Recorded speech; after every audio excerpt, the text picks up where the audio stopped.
Welcome everyone, back to another episode of the Mates Rates podcast. And yeah, I skipped a week.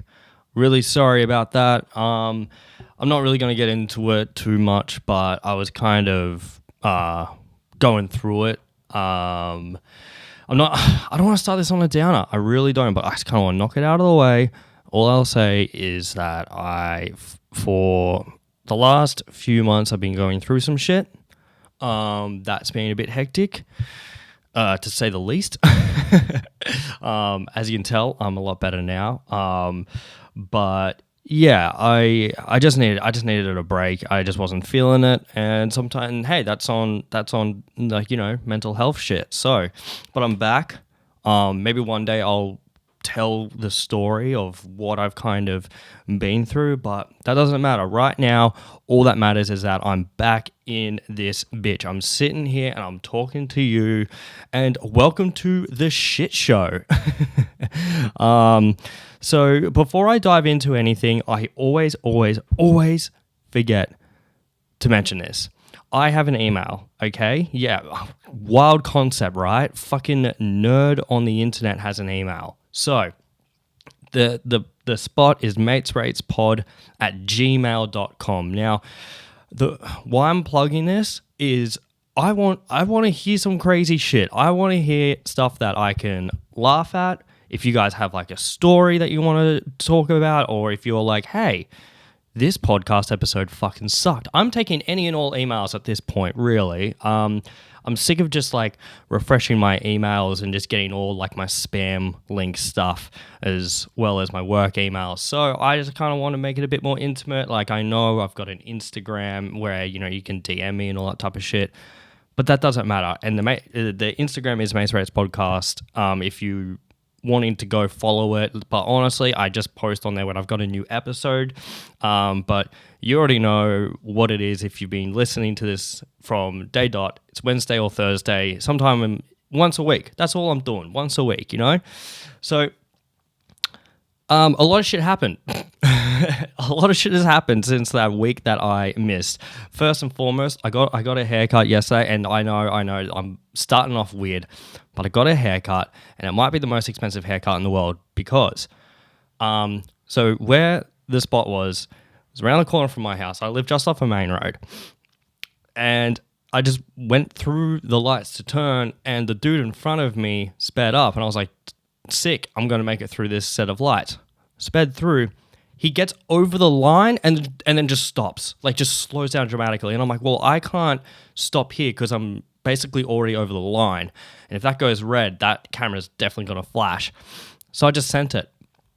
And I don't know if I saw a flash. I was just freaking out and trying to get out of the fucking intersection. But it could be the world's most expensive haircut. That could be like, what's that if you run through a red light? Like $300, something like that. So that could be like a $300 haircut, so I hope it looks good. Do I look good? If you're listening to this audio, I feel bad for you because you're not going to check out this sick haircut. Let me take the headphones off one time. Look, honestly, I'm going to level with all you guys and gals and whatever you identify as. I don't have much hair. I don't have much hair left on my head, and I've accepted that. I've I'm comfortable with it. I'm just going to ride it out for as long as I can. Maybe one day I'll shave it and get a mad head tattoo. Until then, I'm just riding it out. But I hope you guys can appreciate the love and respect that my barber, my boy Tony, puts into my hair. So that's what I'm learning. You really just need to find like a good barber or a good hairdresser. Maybe I'm late to this, like I'm almost 30 and I've just really come to realize, I can take care of myself. So yeah, find someone that you can trust and love. And like Tony's been like a homie of mine for years, and it's sick that like I just rock up now. He knows how to cut my hair. I sit there, he does it. Wham-balem, we're out, kind of thing. So really simple. And yeah, I've decided I kind of want to keep this set. with my shelves in the back, I might kind of shift it up a bit. This plant here as well. There's a little plant going for it.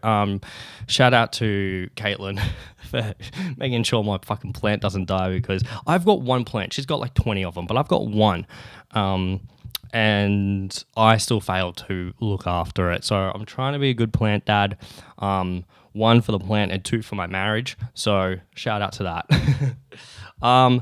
So yeah, there's big news kind of happening, but I'll get to that in a minute. I just kind of want to skim over a few things that have been happening to me whilst I've took a week off. So, what was I going to say? No, I won't mention that. There was a crazy car accident last night. I rocked up. I drove past it just after it happened, because everyone was getting out of the cars and scrambling. And then whilst I was trying to get around the accident, some old dude that was 1,000 years old tried to merge into my lane and almost caused another accident in the space of the accident. So shout out to all you fossils out there still managing to drive somehow. So first thing I want to talk about is I went to the movies. For the first time since the pandemic. We did go to the drive-in theaters, but I don't count that. I don't count drive-in theaters as a movie experience. We went and saw, this is just before our second lockdown, and we went and saw The Invisible Man. Incredible movie. Shittest movie to watch during drive-ins though, because it's obviously a lot of, I don't know if you've seen it or not, but it's really dark and moody. And it's things are happening in the shadows. And you can't really see that when you're at the drive-in. So I don't really rate the drive-ins that much. It's cool, but not for those kind of movies. Sorry, excuse me. So we finally went to the movies. We went and saw Promising Young Woman. Incredible movie. Pretty confronting, but pretty good. A fucking phenomenal movie. I actually had a dream about that last night. Come to think of it. Yeah. Because the movie's produced by Margot Robbie. And I had a dream that the person that I was with worked as a producer for Margot Robbie's production company. If you don't know this is entertainment news that, a lot of you probably don't know, but shout out to Margot Robbie. She's doing really well for herself. So she's set up a production house in LA. I think that's what most actors are kind of doing now. They're just they've made the bag and they think, hey, I've been in a few movies. I've been around this biz for a while. I know what I'm doing. They start their own production house. I think hers is all female. All the stuff is female. I think that's her main driving point. I can't be certain on that. Don't quote me on that. But it's good because all right, I'm going to break it down real quick. So a lot of indie production houses now are really starting to compete with these big studios, with Paramount and those kind of big boy studios, because all those execs are just old, white, rich dudes who are just fossils and they just think everything's the 1950s still.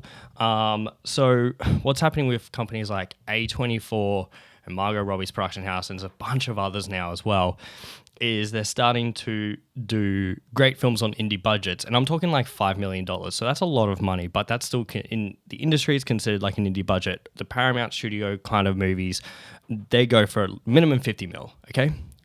But it's great because a lot of these movies have come in cult classics. If you look at any film in A24, I think they're all sub 10 mil budgets, and they're making hundreds of millions at the box office. So the return is just fucking insane. Anyways, so what I'm trying to say is shout out to Margot Robbie and all the other underdogs out there fighting the big dudes. And all the streaming services as well. It's crazy amount of streaming services in the last couple of years that have come out who are now competing against the big guys, which is fucking fantastic. Anyways, even though Disney owns 51% of the film studio industry in the world, I don't know if you knew that, but if you see the memes of Disney taking over the world, that's why. All right. Now you caught up to speed. My dream. I was hanging out with this girl and she said she was a producer for Margot Robbie. And I was like, so there's a bit of controversy happening with the movie because they're saying that Margot Robbie should have played the main character, not I forgot her name. I'm sorry, I forgot her name, but she's a fucking phenomenal actor. She fucking killed it. But yeah, there was like a bit of drama there, and I was kind of getting in on the scoop, and that was my dream. Fuck. So I'm so sorry that was like a massive tangent about Promising Young Woman, but it's great. Bo Burnham is in it. Shout out to the fucking YouTubers that are in big budget fucking movies now, which is crazy to me. It's like finally my two worlds are crossing over.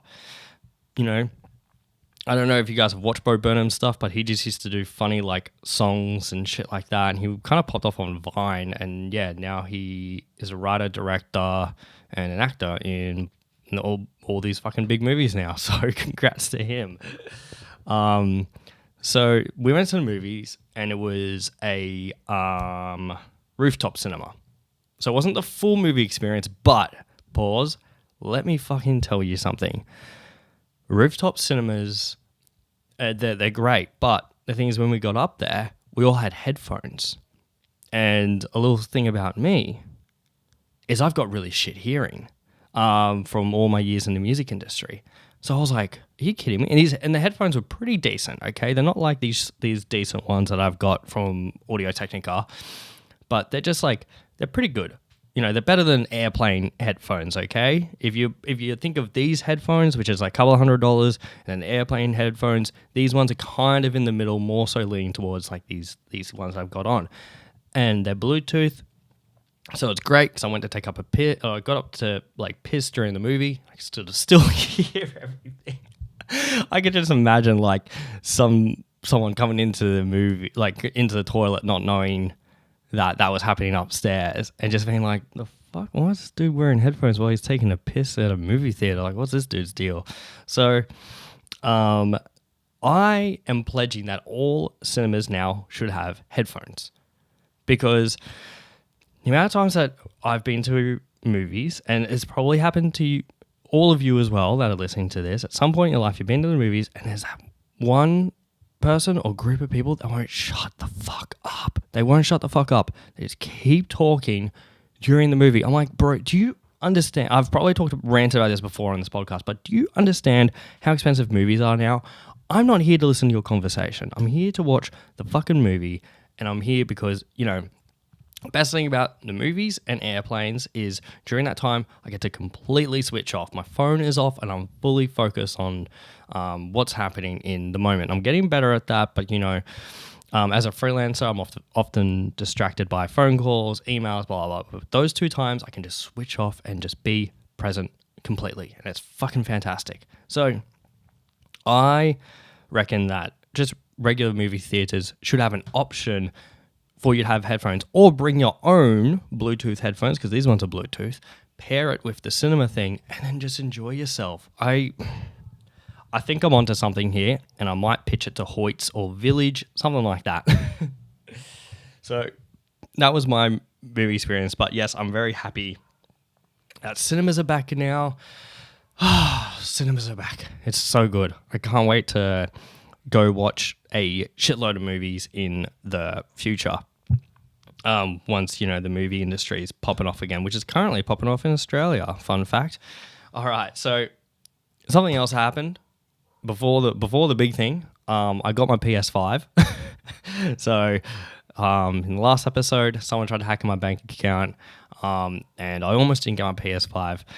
Managed to switch the funds around and got the pre-order finalized, and it came like a few days later. So I've noticed since getting like when I was unboxing the PS5, it all comes in this huge box because it's huge. It's way bigger than, like, people kept saying in reviews, oh, it's a big console, but I'm like, yeah, it's bigger, whatever. No, it's fucking huge. It's giant. So I was just filling around with tech stuff and blah blah, and there's like all these boxes around, like just of PS5 box and all this other shit. And I was thinking to myself, it reminds me of, speaking of movies, Fast and Furious. Now, I know what you're thinking. Why are you talking about the Fast and Furious? I don't know if all of you remember this, and some of you listening to this might have been too young when that movie came out, but I was just in the right age where I got to watch. I'm pretty sure I watched it in theaters. Yeah, I did, because I had the whole PS2 thing. Anyway, so that's like a crossover in itself. But the whole thing with the Fast and Furious, right, is like they're trying to catch these people that are like doing heists on trucks and stealing their goods that they're transporting.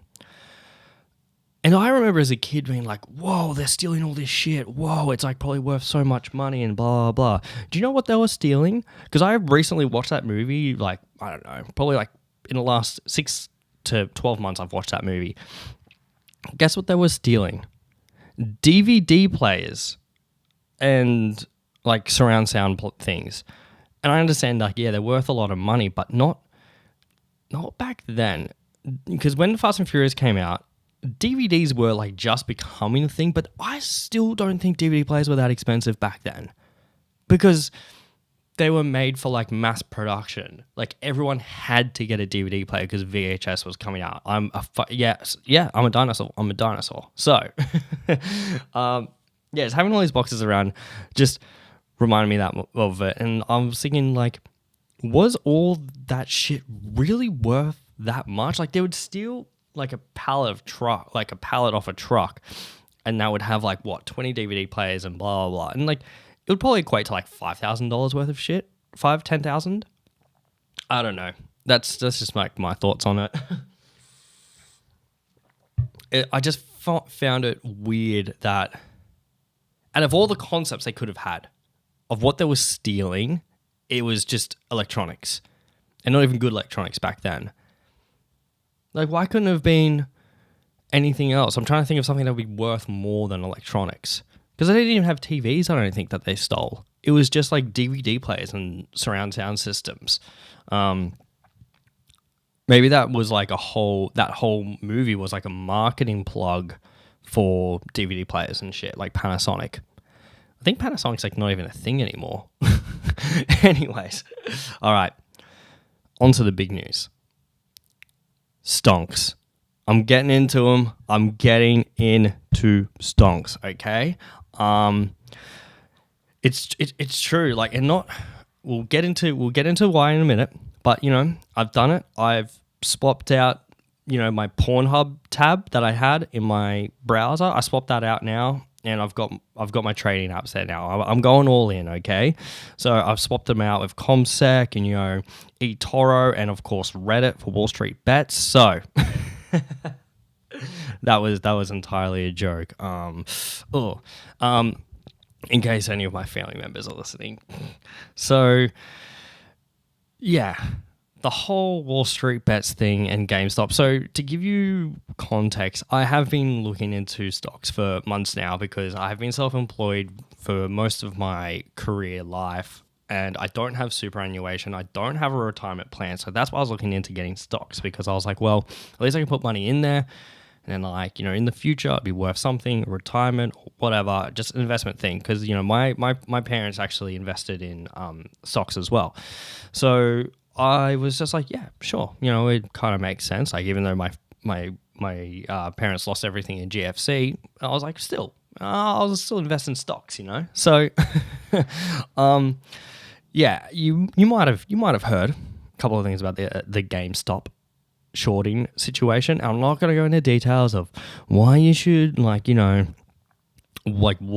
is shorting and blah. You can just do your own research on exactly what's going on. But actually, Lewis Spears, comedian here in Melbourne, did the best fucking recap. So watch his thing, and it will tell you exactly what is happening in terms of technical terms, in layman terms. So, it's crazy that now all these people investing money in GameStop. Well, mind you, okay, it's been a while, but it's dropped dramatically. But it's crazy when it was popping off. People that had no idea what they were fucking doing became millionaires like overnight. Crazy. And people my age, even younger than me, just putting whatever they had in their bank account on a bet, and it worked. Because at the end of the day, these are just bets, okay? They're just like lucky guesses. Sometimes they work, sometimes they don't. Because I knew about Wall Street Bets beforehand, the subreddit, and there's like this crazy story of this dude who put $5,000 into the stock market. In his first year, he made like 170 grand, which was a great, like fucking insane returns. Like he put all that money into another bet, and it got up to like $500,000. He did it again, and then he got up to 700,000. He became a millionaire in the space of a week. Okay, like 1 week, the dude became a millionaire. Okay, he then put all the money on another thing, which he was like, this is a sure thing. I'm going to make fuck you money off this, and I'm going to retire. It failed. Spoiler alert, it failed. And he lost a majority of his money, and then he tried to do it again, and then he just lost everything. He completely just wiped himself, and then he made like an announcement online that he was retiring from trading.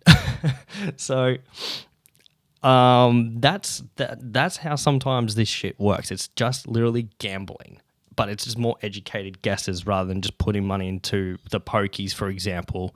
Mind you, I put $50 into pokies the other day, lost it instantly. I don't think I have lost on the pokies that bad before in my life. I think I won once, which was like $2.50, and it was gone. The quickest $50 I've ever lost in my life. So that's why I was like, the stock market is perfect for me. So, all right. So now that you're kind of caught up to speed and people are becoming like making huge money, the reason why all this stuff really matters is I saw this great analogy, because it's the whole stock market is just controlled by like the 1%, and the 99% have finally figured out that they can fucking outnumber the 1%. So that's what's exactly happening in terms of that, and that's why you should give a fuck, because it's crazy to see these hedge funds that made shitloads of money during the GFC because they caused it, which I won't go into details as to why, because you'll fucking fall asleep. Do your own research. These people, when people lost their homes and their jobs, these motherfuckers on Wall Street banked, and they made billions and millions of dollars. Now it's the opposite. One company lost $70 billion. $70 billion. Okay, like probably doesn't affect them that much as a company. Like obviously it would, but they're still all fuck off rich, right? But the fact that a whole bunch of nerds just banned it online and then somehow managed to put huge holes in these companies is a big deal. So that's why you should care. But I was going to do a video about it on my main YouTube channel about like the best memes on Wall Street bets. But the problem is that all the memes are just like, they're just like movies, movie clips, and they swap out the quotes for like, Wall Street bets and, Wall Street and fucking GameStop and stuff like that. So I couldn't find some of the memes, but I do want to share some of them with you, some of them that I found and that I screenshotted. Oh my God. So as it stands, it's dropped dramatically, the price in GameStop, and people have lost so much money. The guy that put his initial bet in, right? So the guy that thought that this whole thing was going to take off, he put in $50,000 of his own money. It got up to $50 million, or just shy of 50 million, sorry. And now he's just lost it all. Today, he lost $13 million. $13 million. He's still got like 20 million. And he's just on Wall Street, like Wall Street bets, like I'm going to hold on to my money. It's like, bro, you've got life-changing money. Just take out 5 mil. It won't put a dent into anything. Just take out 5 mil. Set yourself up. You've earned it. But they refuse to do it. So I'm very rude right now because I'm on my phone, but I'm trying to find. Oh yeah, here is my favorite one. I found was this guy guy or gal, I'm not sure. They had no idea. They literally said that they have no idea what they're doing, and they just put money in. They just don't know anything about stock market, but they just put the money in. And I'm hoping it would work for them. And they literally said that I bought some options today, and I'm not even sure what they even do. So this person's gambling money, and they don't even know what they're throwing their money. Like this is the perfect pokey example. They don't know what they're doing. Is putting their money in, hoping they win.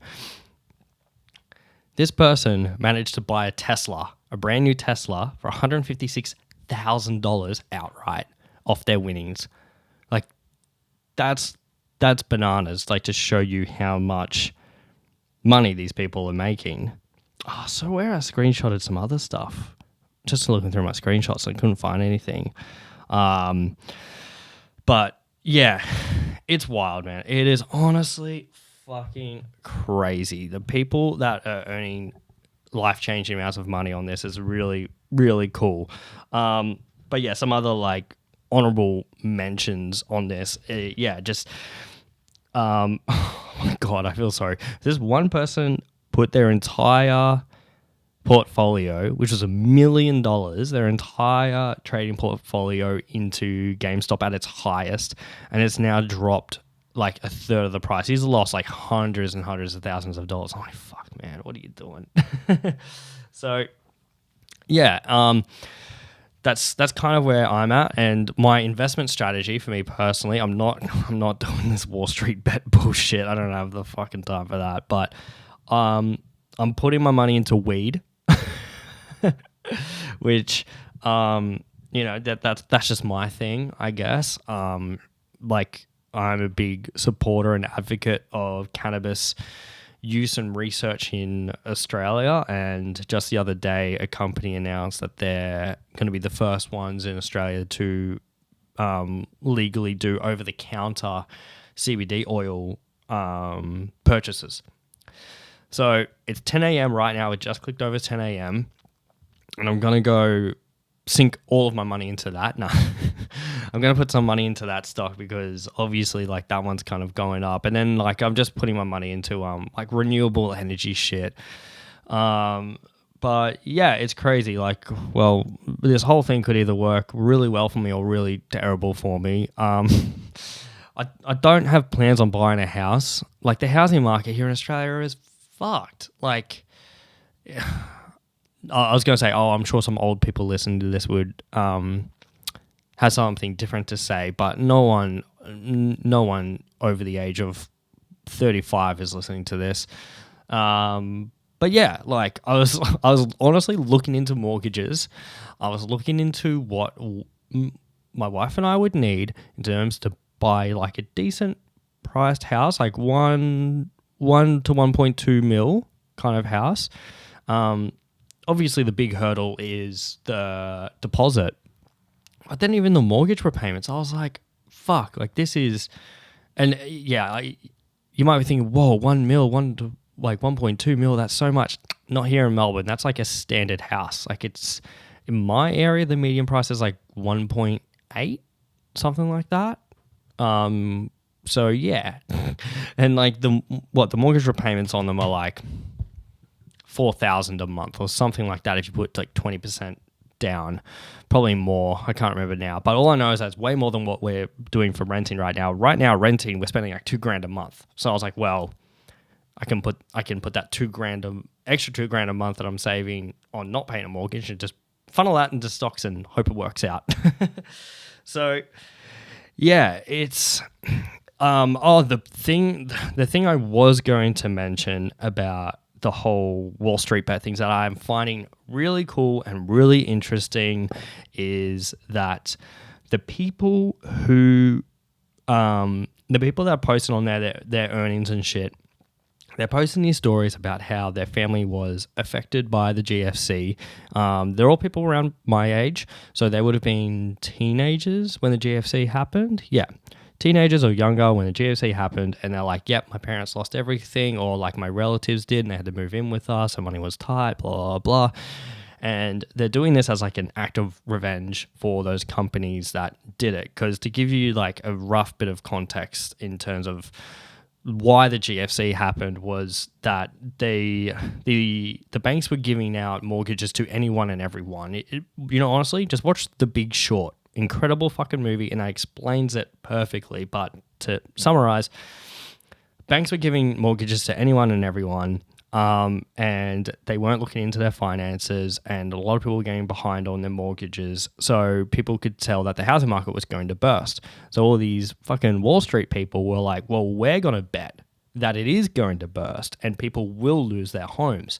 And the problem is when big companies with lots of buying power do this, it automatically drives the market down because everyone starts doing it and it drives the fucking price down, or in this case, makes the housing market like burst. So the bubble was going to happen no matter what. But these dudes made it way fucking worse. So that's why people are doing this with GameStop and AMC and shit like that. So the AMC thing's really interesting for me as a movie lover. If you don't know, AMC is like the Hoyts or Village Cinema of America. I've been to AMC. It's good. It's pretty fucking expensive from what I remember. But so is Australia. It's like, what, $50 for 2 tickets here in Australia for a movie. So yeah, it's all kind of relative. But yeah, these companies were hoping that AMC theaters would crash, and all these nerds are like, no, we like movies, so they all decided to buy in on it. All right, I think that's enough on nerd hour, stocks hour. If you want, honestly, have a laugh. Go on the Reddit, Wall Street Bets subreddit, and have a laugh. It's honestly wild what's kind of happening over on that subreddit. So yeah, that's my investment strategy: pussy, money, and weed. So I'm hoping it kind of works out for me. We'll see. Anyways, I don't have like a lot to kind of cover this week, except for the whole like Wall Street thing. That's probably the main thing I kind of wanted to cover. Only because like I know I keep saying it, but yeah, I've been working. I've got a lot of shit on, and I've got a lot of stuff to do post this. But I'm working on a new YouTube video for my main channel, which I'm kind of hoping would be cool. We'll see. I'm kind of keen to get back into it, and this is why, like, if the last few podcast episodes, if you've kind of noticed that I'm like not there completely, or if I'm kind of all over the place, or I'm not as energetic, I've just been working through some shit.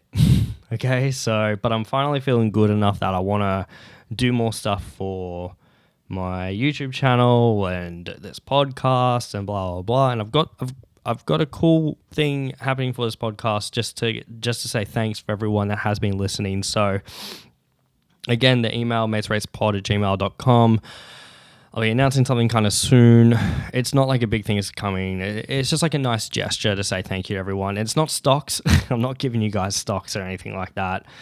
And honestly, I think I'm out of talking points now. So what the heck what the fuck?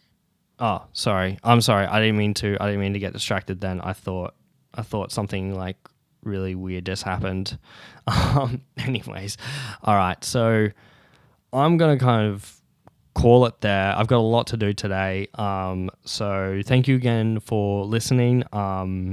Again, another short one. I kind of like these though, short and sweet. Got a few talking points, fucking wrap it up and let you all get on with your days. So again, thank you for listening. If you are listening to this on iTunes, rate it 5 stars. I'd really appreciate it. If you're listening to it on Spotify, that's cool. Good for you.